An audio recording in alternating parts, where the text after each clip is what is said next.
Nëse dikush mendon se skandali i 6 milion dollarëve që Sali Berisha po dredh në SBA për të hequr damkën e non gratës është rasti izoluar, gabon rënd. Milionat e shqiptarëve të varfër nëpërmjet financimeve të errta prej vitesh kanë mbushur xhepat e lobistëve në Washington dhe Bruksel për të mbajtur me zor në pushtet Edi Ramon dhe Sali Berishën. Historia e lobimeve të dyshimta e me kosto të kripur për shqiptarët nis që në fillim të postkomunizmit, kur Berisha e më pas Rama nisën praktikën e pagesave marramëndse në të zezë për kompanie lobist perëndimor, thjesht për të dhënë pak shkëlqim imazhit të tyre të njollosur. Kjo praktik vijon ende sot. Kontrata të fshehta milionëshe për lobim, të cilat nuk kanë asnjë lidhje me fondet zyrtare të partive, por bëhen në mënyrë të errët dhe të dyshimt, në emër të fuqizimit personal të liderëve që s'duan të lëshojnë karrigen. Edi Rama, përveç milionave të shpërdoruara nëpërmjet kompanive si ajo e Alistair Campbell, Tony Blair apo sondazhistëve italian që paguan shtrenjtë për të ndërtuar imazhin e tij fals në perëndim, shkoi deri aty sa u lidhe dhe me shefin e FBI në New York, Charles McGonigal, për të goditur kundërshtarët e tij politik, Lulzim Bashën dhe Sali Berishën. Nga ana tjetër, Sali Berisha e PD-ja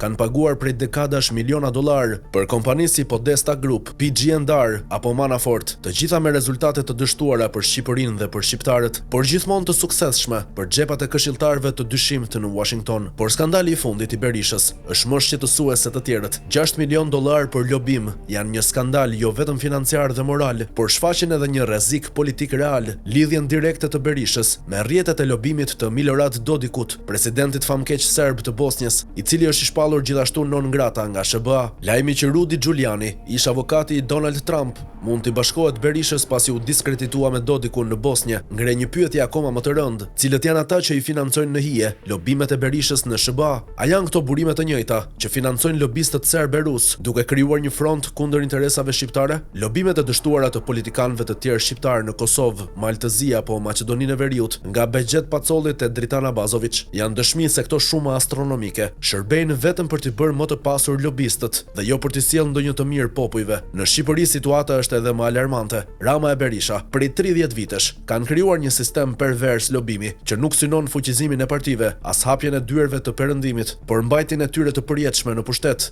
dhe frenimin e çdo lideri apo grupi të ri politik. Paratë që derdhen në Washington, Londër e Bruksel nuk janë për Shqipërinë dhe shqiptarët, por për pushtetin personal të Ramës dhe Berishës. Milionat shkojnë për kompanitë e këshilltarët që nuk sjellin asgjë tjetër veç bekimit politik nga jashtë për regjimet e vjetra në Shqipëri. E gjitha kjo është një lojë politike, është një mashtrim i rënd ndaj shqiptarëve, ku miliona euro, të cilat mund të përdoreshin për shëndetësi, arsim apo infrastrukturë, bëhen tym në xhepat e lobistëve që po pasurohen nga dëshpërimi politik i dy liderëve kryesor në Shqipëri. Faktet janë përpara shqiptarëve. Ajo që mbetet për të parë është nëse drejtësia shqiptare do të reagojë ndaj këtij korrupsioni të hapur, apo do të vazhdojë të jetë pjesë e farsës së përjetshme, ku Shqipëria është peng i dy liderëve të konsumuar që paguajnë milionat për të mbajtur në pushtet veten.